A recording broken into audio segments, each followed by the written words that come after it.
All right, welcome to Bet the Edge. I'm Jay Croucher here with Drew Dinsick. As always, today we're going to talk about the World Cup with Brad Thomas and the USA game against Wales. We're going to talk Cowboys, Vikings, and then get into Cardinals, 49ers in Mexico tonight. But Drew, let's start off with Cowboys, Vikings. Firstly, how was your weekend and what did you make of the game? Oh man, the weekend was awesome. What a bounce back yesterday. Really just overall results kind of broke in my favor at pretty much every level. And we have World Cup going on right now. So this is just a tremendous sporting week, really the next couple of weeks, but this week in particular, as we have Thanksgiving football games coming up and Team USA playing Wales later. The NFL though yesterday, as mentioned, pretty much everything broke in my favor except the Chargers didn't win. They did cover, but that money line didn't get home. Cowboys are for real. It's a very, very, very good team. And this was a 95th percentile outcome for them. Obviously, like you play this game 100 times, probably they're winning 65-70% of them. This was an extremely lopsided result because the Vikings just kind of no-showed. The first time the Cowboys punted in this game, it was 37-3. The game was over. Realistically, if you're going to get an offensive performance like that to complement all of the good things they bring to the table defensively, then this is going to be a tough team to beat. So that was an extremely fun game. Yeah, I think to me, the strangest thing in the game, and we both thought that the Cowboys would cover. Obviously, we didn't think they would cover by 35.5 points, but I just don't understand why Minnesota just could not pass protect at all, like to the point where it was just comical, where it was just sack after sack after sack. And yes, Micah Parsons and DeMarcus Lawrence are very good at getting to the quarterback, but at the same time, particularly before Christian Darrisaw got injured, this was a good offensive line for Minnesota this year. That was the big difference from previous years with Kirk Cousins, but it just got to the point where the offense was just totally lacking in viability because of Dallas's pass rush. And then the offense looked scary for Dallas. That's the best that Dak Prescott has looked in a long time. With all his weapons now, Tony Pollard unleashed. I think that now on talent, and I think we were kind of circling around this anyway, but I think Dallas are the best team in the NFC, or certainly at least tied with Philadelphia and San Francisco, but I don't think there's any team that is clearly better than Dallas now, and I think there are probably certainly 3 teams clearly better than Minnesota, arguably 4 or 5. I don't really see much difference between Minnesota and Seattle, honestly. I don't think there's a massive gap there. Do you think the Cowboys are the best team in the NFC? Boy, yes, I do. But I also am still, I have a very, very hard pause there because I don't think I can bet them to win. And a lot of it just breaks down. I don't know that I can be, I don't know that I can construct a path for them other than stealing the 1 seed. Where you're going to be relying on Dak Prescott to do what he did yesterday on the road 3 games in a row. Like, he can give you a standout performance, surely, but there will be a time where the going gets tough and he's up against a more formidable defense, and maybe the weather's a little bit questionable depending on where he ends up having to go. And at that point, is he able to produce offense to the level of scoring into the 20s? And there's been enough examples, particularly last year against the Niners. This year, starting out the season against the Bucks. I mean, those are your 2 formidable opponents potentially on your path to an NFC championship. And I think I would take the points with the Niners at the Cowboys again. And I think I would lay the points with the Bucks, hosting the Cowboys if that were to materialize. Now, everyone else in the NFC, the Cowboys should be able to handle pretty comfortably. It's really just those 2 teams. Yep. I think it's right now the Cowboys, they're plus 325 to win the NFC East, plus 450 to win the NFC, and 10-1 to win the Super Bowl. I don't really like any of those prices just because of the path. But Philadelphia coming back and winning that game in Indianapolis was terrible for the Cowboys and their long-term outlook, just because now the NFC East is such a long shot that Cowboys don't control their own destiny there. Even if they beat Philadelphia in Dallas, they'd still be a game back. So at that point, they're likely a 5 seed and have to win 3 road playoff games. And you start doing the math of what price they'll be in each game. And it's pretty hard to make 450 significant value. Maybe it's a touch. And same with the Super Bowl. I still think, plus 450 versus 10-1, like what should you bet? I would probably rather bet the plus 450, just because I think that on average, the Dallas, as good as they've been, they would be an underdog in the Super Bowl, just because there's more than a 50% chance that they're going to play Buffalo or Kansas City, both of whom would be favored over Dallas. But certainly things looking up for the Cowboys, and Micah Parsons, I think, pretty much sewed up DPOY yesterday, pending health. Solidly. That was incredible. And yes, so if you're betting into a Cowboys, I think if you're feeling like the Cowboys are the team, you're going to be able to bet them game by game. It's going to be a better price than taking their future right now. And if the Eagles had stumbled and lost to the Colts yesterday, I think we would have a little bit different tone, because the door for the 1 seed would be wide open. But the Eagles just held on for the win, and that kind of leaves zero room for margin for error here for the Cowboys. They can't stumble between now and the rematch with the Eagles on Christmas Eve. They need to win all of these games, and even just a minor hiccup for them, and the Eagles basically have the East. So it's going to be a lot of fun, though, watching this play out the rest of the season. Yep, absolutely. And we're going to handicap the Thanksgiving games on tomorrow's show, including the Dallas Cowboys in what should be a bloodbath against the New York Giants. That line is already trending towards double digits, as it should. Now, just a reminder, if you don't have the NBC Sports Predictor app, go download it now. The contests are free and easy to play, and you have a shot to win thousands this weekend by predicting what will happen in college football and in the NFL. Speaking of the NFL, there will be 2 opportunities to win $100,000 this week by playing Sunday Night 7. Your first chance is guessing the outcome between the Patriots and Vikings on Thanksgiving night, followed by another contest surrounding the Packers and Eagles in Philadelphia Sunday evening. Couple of good games on tap there. All right, let's jump into a less good game. Cardinals at 49ers. This is going to be the Colt McCoy show, unfortunately for America, perhaps fortunately for the Niners. They are 10-point favorites in Mexico. The total is 43. The expected Kyler Murray doesn't seem like he's going to play. DeAndre Hopkins is maybe going to play. Don't know what's happening with Marquise Brown either. The line, with all that uncertainty for Arizona, has gone from 7.5 up to 10. Is there any look that you like?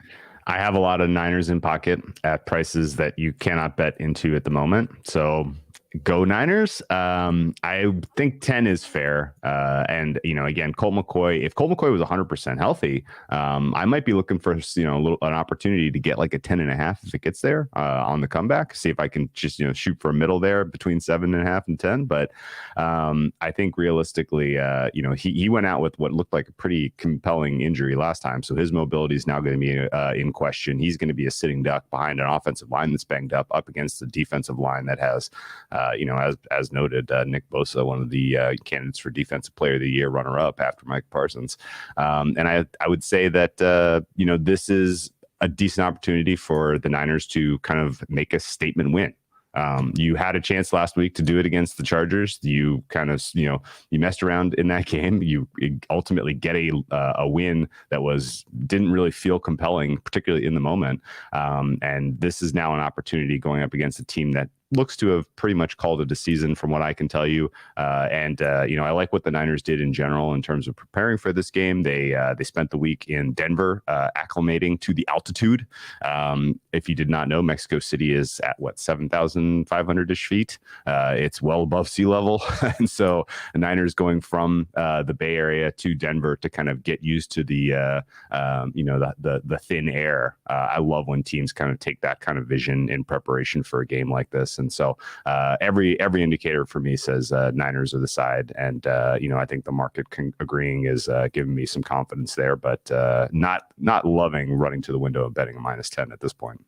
Yep. Drew, you're a man of the environment and its many eccentricities. How do you price in Mexico generally and the altitude? Does that affect the total? I know you like the Niners because they've had better prep, but what does the altitude, do you think, do in general in this game? So people would assume that the thin air would be good for an over because presumably your kicker, if he was good from 50, you might trot him out there and try 60, right? Like that's sort of the thinking that a lot of people go into games like this. I would, however, flip the script and say this plays well for an under, largely because it gives your punter a pretty exceptional advantage in this one. If you kind of look through, particularly Denver's home and away splits over the last 5-10 years, I think it pretty clearly shows they play 2 unders at home relative to overs away in a neutral, completely neutral game state. So I think that just, the punters will have an opportunity to really pin each other deep. In general, I would think that, longest field goal, if you want to play some, little fun money there, that's a good one. But I would not expect this to be just an all-out scoring festival. Yeah, I like it. Not that this is particularly relevant, but I'm going to say it anyway. When I was 19 years old, I took a flight from Lima to La Paz in Bolivia. Got off the plane. La Paz was an incredibly high altitude. Straight off the plane to my hostel. Played soccer for 3 hours straight away, and then went out, stayed out all night, and then the next 3 days was the sickest I have ever been in my entire life with altitude sickness, not acclimating slowly to La Paz. So I'm fully on board with Kyle Shanahan's strategy in this case, getting some acclimation. Shout out to our Bolivian audience. I'm with you at this point. I think -10 is about right. I would never play on that. In terms of player props for the game, what I would look at is 1, Christian McCaffrey. His receiving yards total is 35.5. He's had 15 targets in his 2 kind of fully acclimated games as a 49er, if we're not counting the Chiefs game where he had just joined the team. So he's gone over in both of those games and is getting a ton of work as a pass catcher out of the backfield. And the Arizona Cardinals are the 3rd least efficient team defending running backs in the passing game by DVOA. They play a very aggressive defense, the Cardinals. So I think there will be ample opportunity for McCaffrey to get one, to break one and go over that 35.5. And then just because it's my brand, I'm going to go Jimmy Garoppolo over 1.5 rushing yards as well. He's gone over in 4 straight. Always a fun bet to sweat the over 1.5 rushing yards for the immobile quarterback.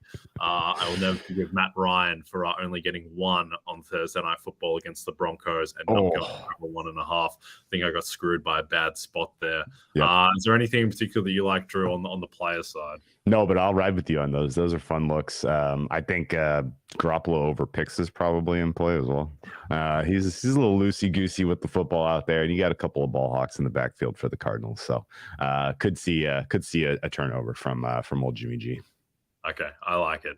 All right, before we bring in Brad Thomas, if you want more betting, DFS, and fantasy advice right before kickoff tonight, tune into our NFL on NBC Sports YouTube channel at 7 p.m. Eastern as Vaughn Dalzell, Lawrence Jackson, and Kyle Dvoracek answer your questions prior to kickoff between the Cardinals and the 49ers.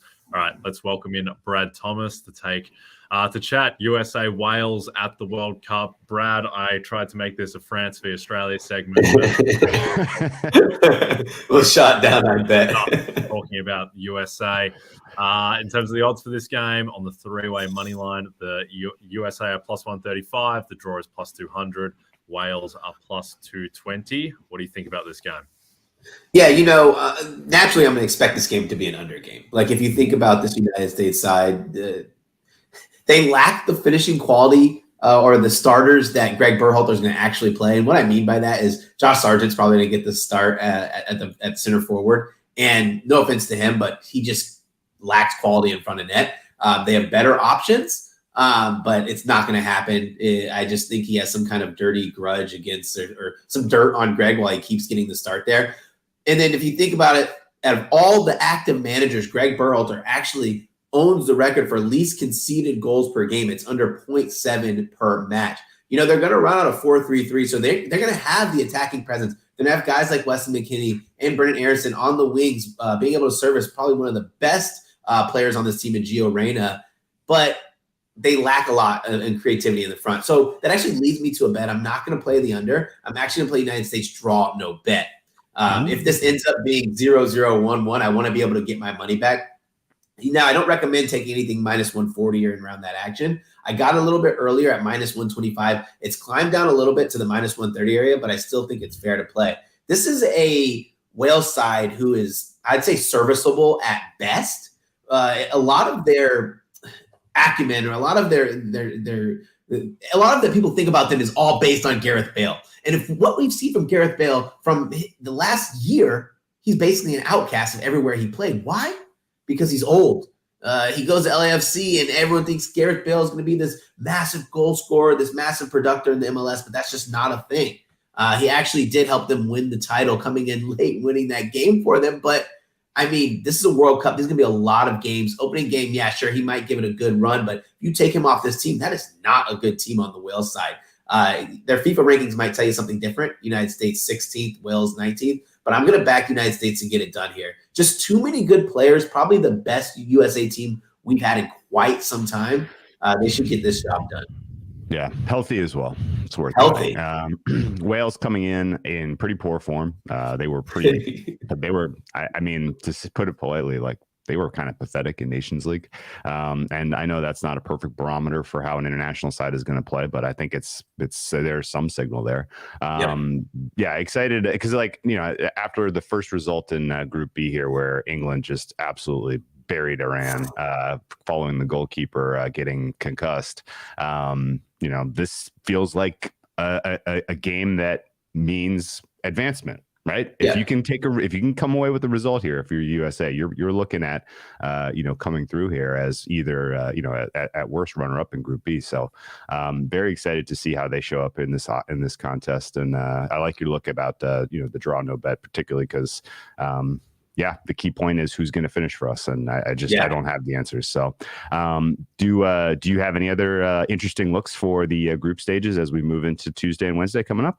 Yeah, actually, I'm going to be on. This is going to be a fun one for me because I have Lautaro Martinez of Argentina as my Golden Boot winner. I'm actually going to bet him to score against Saudi Arabia. I have Argentina's team total set about 3.25, which means I think they clear 3 easily, then they struggle to get that 4th. He's going to play center forward, that striker role. And if anybody was watching that England game earlier this morning, people are angry, even myself included, why Harry Kane didn't score any goals. Well, teams like Saudi Arabia, teams like Iran, they're going to game plan to neutralize guys like Harry Kane, guys like Messi. And that's going to play to the benefit and the strengths of these other guys like Saka, Martinez, who are going to get these easy cleanup goals because they're going to spend so much time putting 2 bodies on the best players on the pitch. I think Martinez is in for a massive tournament, and we won't get plus 125 against weaker opponents for the rest of the World Cup. Yeah, I like that look, Brad. I think I kind of hope you're wrong in a way, because my biggest bet on the tournament, and this is courtesy of Brew, is on Messi to win the Golden Ball. I backed Messi at plus 750 for the Golden Ball and Neymar at plus 1,000. I think the market's completely wrong on that. Yeah. Just the equity on the teams incorrectly, and there's a big chance that those guys could win even if their teams don't win the World Cup, because only 3 of the past 10 Golden Ball winners have come from the winning team. I'm pretty sure they vote on it before the final. That leads me to believe so. But yeah, I think that Lautaro Martinez, with the form that he has shown in Serie A, I think the plus 125 is a good bet against the Saudi Arabian team that shouldn't provide too much resistance. Brad, is there a team that you like to win the whole tournament at the odds currently? A team that people can ride with throughout? Yeah, I'm going to give you 2 because I want to give you a fun one and then one that I actually think is going to win. I'm going to go with Uruguay. This team's stout in defense. Darwin Nunez is finally taking that next step. He struggled a little bit at Liverpool to start the season, but now he's going to be an absolute goal funnel. And the team that I'm actually riding all the way, my biggest bet, Brazil to win it all. I mean, they're bringing 9 forwards to this event. We know what they're going to do defensively, but now they have a healthy Neymar. They can literally rotate in 8 different guys in this front line. Like, it's going to be very fun to watch. Is that a good thing though? I mean, that's been the story with them for every single World Cup that I can remember handicapping, and it doesn't feel like the embarrassment of riches they have. A talent always manifests in success at the knockout stage. I think this is a little bit different here because they always are going to have talent. It's Brazil. They're a soccer factory, a football factory. But this year they have a lot of guys who are getting meaningful quality minutes at their respective domestic clubs, which helps them come into inform. That gives you the option to just play the hot hand, ride whoever's hot and keep it riding. And I think this club gels a lot. I mean, this team gels a little bit more too with the forwards that they bring. Like when you have Neymar, Richarlison, and Vinny, I think those are going to be the guys who are going to be playing. They feed off each other, and they're not like-minded players. They play actually very different games among each other. Yeah, I do think a big thing for Brazil, particularly the past 2 World Cups, is just the striker position has just not been a happy place for them with Fred in 2014 and then Gabriel Jesus last World Cup. He didn't produce. I think that Richarlison, the way he's clicked, particularly with Neymar, and I just think that team in general now, the way the attacking talent is spread out, is that it's not just all Neymar all the time. It's not just give the ball to Neymar and see what he does. There seems to be a bit more kind of connectivity with Vinicius out wide, with Richarlison playing as the number 9. He's been in great form for the national team. So I agree with you. I think Brazil they are the favorites. I think that's deservedly so. Yeah. I really hope that we get the Brazil-Argentina semi-final that's kind of lined up. I think that could be one of the great games. Personally, I would rather back Neymar to win the Golden Ball than Brazil to win it all, because Neymar's 1 and Brazil are 4-1, that range, just because I think that if Neymar beats Messi in the semi-final, then I think he just wins the Golden Ball. And I don't think you even need Brazil to win the final at that point, unless, someone on the other side, unless like Kevin De Bruyne has led Belgium to the World Cup fight or whatever. I think that Neymar would just win. But plenty to unpack. It's good to talk soccer. And I'll be cheering for Team USA as someone who has 2 US citizen daughters. I'm adopting Team USA. I don't really fancy Australia's chances of beating France and getting out of the group. So I am an American for the next month on the soccer front. But Brad, we're going to have you back in on Wednesday to preview USA-England, which could be pretty decisive in that group, and also to get your thoughts on everything else. So why don't you tell people where they can find you, Brad? Yeah, you guys can follow me on Twitter at Mr. Brad Thomas. And I want to touch real quick on your point, Jay. Look at the Golden Ball odds if you guys have a clear favorite on that team. Just like Euro 2020 when Donnarumma was the winner, it was better to bet him at 100-1 to win the player of the tournament than it was to bet on Italy. Thank you, guys. Thanks, Brad. Good point on Donnarumma. That's one of the, just before we go, I was heavily invested on Pedri to win Young Player of the Tournament at the Euros. I don't know if we ever talked about this, Drew, but I thought that was just a complete rort. And then Donnarumma, who wins the final and is also eligible for Young Player of the Tournament.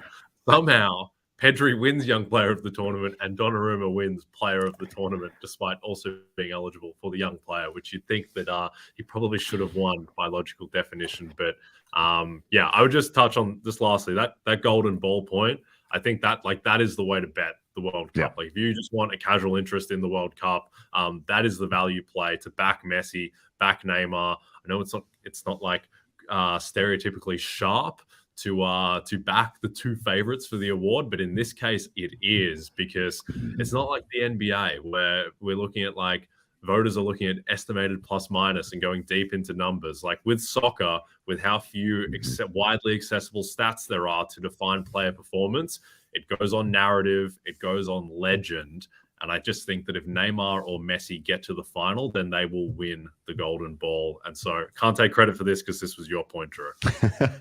Well, I'm excited for this tournament. These big international events like this, the Olympics, World Cup, it's a different level of engagement if you're a fan of sports, if you love betting on sports. And I got to tell you, I have really high hopes for this World Cup. So far, it's been fun. The fact that this is kind of in the middle of soccer season, like all these guys are like, they are sharpened, they are fit, and they are performing, some fun, just having watched the friendlies last week, kind of in the warm-ups, it was like, oh my gosh, like this is going to be good. And I think you saw some fun stuff already this morning. This Netherlands-Senegal game is already off to a really fun start. This is just going to be a good World Cup. I'm excited. Yeah, I agree. And I just think that the best teams are better than they've been previously. I think that having a couple of months of run in with the European season helps that as well. But like Brazil, Argentina, France, even with Benzema out and all their injuries, and Pogba and N'Golo Kante, England, who, are not one of the 3 favorites for the tournament, despite, making the semis of the World Cup and the final of the Euros. Spain, Belgium, like the list goes on of just deep quality teams that have, for the most part, pretty decent fitness and are in good form. So looking forward to it and looking forward to breaking it down. Before we go, My favorite promo read ever, actually, across any platform. Release the hounds through Dinsick. It's a Thanksgiving tradition like none other. The National Dog Show, presented by Purina. Thousands of dogs compete for the title of Best in Show. You can watch on Thanksgiving at noon Eastern on NBC and Peacock, Drew. Yeah, I can't believe that this is a promo just because it's bringing up like just a really bad feeling in my stomach. Last year, just got punched in the gut. I had the German short-haired pointer at 10-1. Absolutely robbed. Absolutely snowed on that one. The Scottish Deerhound, who the fix must have been in, but it's a fun event, and I'll never forget where I was for the 2021 dog show. Scottish Deerhounds, altitude in Bolivia. It's been a good show. Don't forget to check out NBC Sports EDGE for more information to help you with your wagers. Thanks for those watching on the NBC Sports YouTube channel. And if you're listening to us in podcast form, please subscribe and rate us. From Jay Croucher and Drew Dinsick, we'll be back tomorrow.